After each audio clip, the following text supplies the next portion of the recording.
लेने का हर 5 साल पे मौका मिलता है जनता के पास।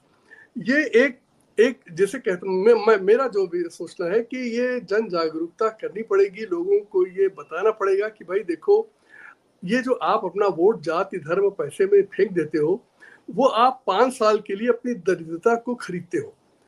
और जो मूर्खता हम लोग वोट के माध्यम से गलत लोगों को चुन कर करते हैं, उसका खामियाजा हम लोग ही भुगतते हैं। बाकी आप जो जानते हैं, नेता लोग सामान्य परिवारों से आए हुए ये नेता अधिकांश करोड़पति खरबपति हो जाते हैं तुरंत। वो भी जनता की कमाई हुई टैक्स की पूंजी से ही होता है, बाकी कहीं बाहर तो कोई किसी के पास नोट छापने की मशीन तो लगी नहीं है। तो ये जो आपने सवाल पूछा कि आखिर ये बदलेगा कैसे, तो इसके बदलाव की पूंजी की चाबी जनता के पास है। अंत में लोकतंत्र में जनता ही मालिक है। देखिए, वो समझती इस बात को नहीं है, वो समझती कि नेता मालिक है, नेता तो उसके बनाए हुए हैं, वो तो हमारे आपके वोट के क्रिएशन है। तो ये इस चीज को किसी भी तरीके से, देखिए जितने भी राष्ट्र आगे बढ़े और जिन्होंने बहुत अच्छा किया, हम लोग भी बहुत पीछे हैं, दौड़ में बहुत पीछे हैं। उनमें एक चीज बन रहे हैं, आप पीछे बता रहे हो, हम विश्वगुरु बन चुके हैं, आप पीछे बता रहे हो। मिश्रा जी, नारेबाजी से कुछ नहीं होता, उससे कुछ नहीं होता, उस स्लोगन से करने से कुछ नहीं, जुमलेबाजी है ये, इसको इससे ज्यादा कुछ भी नहीं है। आप पूरे जो 180 देश है उसमें गरीबी में आप 140-45 पे बैठे हुए हैं, मतलब दुनिया के सबसे गरीब देशों की श्रेणी में आप खड़े हैं। आप जो मानव विकास के जितने भी सूचकांक है उसमें आप सबसे खराब देशों के बीच में खड़े हैं। भ्रष्टाचार में आप सबसे भ्रष्ट देशों के बीच में खड़े हैं। तो ये तो देखिए, बयानबाजी आप जो कर लीजिए, आप हर एक के पास बोलने की स्वतंत्रता है, जो चाहे कर ले, लेकिन यथार्थ जो है वो उससे कहीं भिन्न है।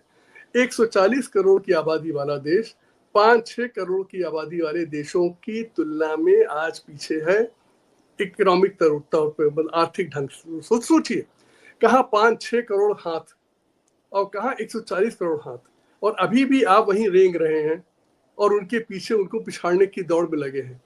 देखिए, ये तथ्य जो है एक सिद्ध करने के लिए काफी है कि हम लोगों को गलतफहमी नहीं पालनी चाहिए। हाँ, हमारे देश जो है लोकतंत्र को बचा के रखे, ये उसकी बहुत बड़ी सफलता है, और इसके लिए सभी लोग इसकी बधाई के पात्र हैं कि हम लोगों ने कम से कम एक काम कर रखा है कि हम अन्य देशों की तुलना में काफी अच्छी ढंग से अपने चुनाव कराते हैं और वो जनता के वोट से सरकारें बदलती हैं। ये इस देश की सबसे बड़ी सफलता पिछले 77 साल की है। और दूसरी सफलता ये रही कि यहाँ पर वोट के मामले में सबको बराबरी का अधिकार दिया गया। आप जानकर आपको आश्चर्य होगा कि विकसित से विकसित देशों में लोगों को वोट का अधिकार पाने के लिए लोकतंत्र से सब सैकड़ों साल संघर्ष करना पड़ा। ब्रिटेन, जिसे बहुत अंग्रेजों के बहुत बड़ा कहा जाता है, पुराने लोकतंत्र की मदर है वो, उनकी महिलाओं को वोट देना अभी 80 साल पहले उनको अधिकार मिला।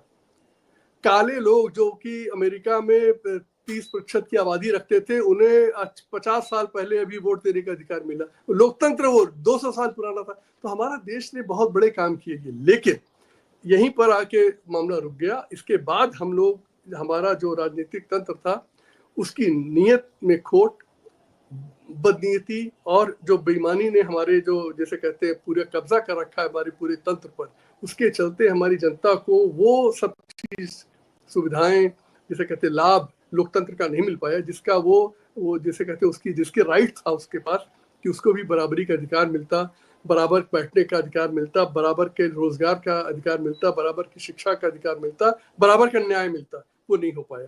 तो जो आप कह रहे हैं मैं बिल्कुल से सहमत हूँ कि स्थितियां ठीक नहीं है, लेकिन अंत में इसको बदलने के लिए एक ही तंत्र है, वो है हमारी जनता, जिसको ये सोचना पड़ेगा कि आखिर हम ऐसे लोगों को वोट न दें जिनके बारे में हमने देख लिया कि वो जनता की भलाई करने के बजाय अपनी भलाई ही करते चले आए हैं। सर, अब कैसे भरोसा करें? एक दिल्ली में एक आपके ही साथी मानते हैं हम तो, जब वो नहीं, वो हमारे साथी कभी नहीं थे। नहीं, वो हमारे साथी कभी नहीं थे। नहीं, मतलब बहुत जूनियर है, लेकिन आपके मतलब यूपीएससी से सेलेक्ट थे। तो उन्होंने देखा जब वो आईआरएस थे, तो उन्होंने सबसे पहले पढ़ी फाइल के एनजीओ पे पैसा सबसे ज्यादा होता है, उन्होंने एनजीओ बना लिया। फिर उन्होंने जब दोबारा चेक किया तो पाया कि नेताओं की फाइलें ज्यादा बड़ी हैं, तो उन्होंने पार्टी बना ली। दिल्ली में सरकार में आ गए और फिर उन्होंने फ्री वीज का एक ऐसा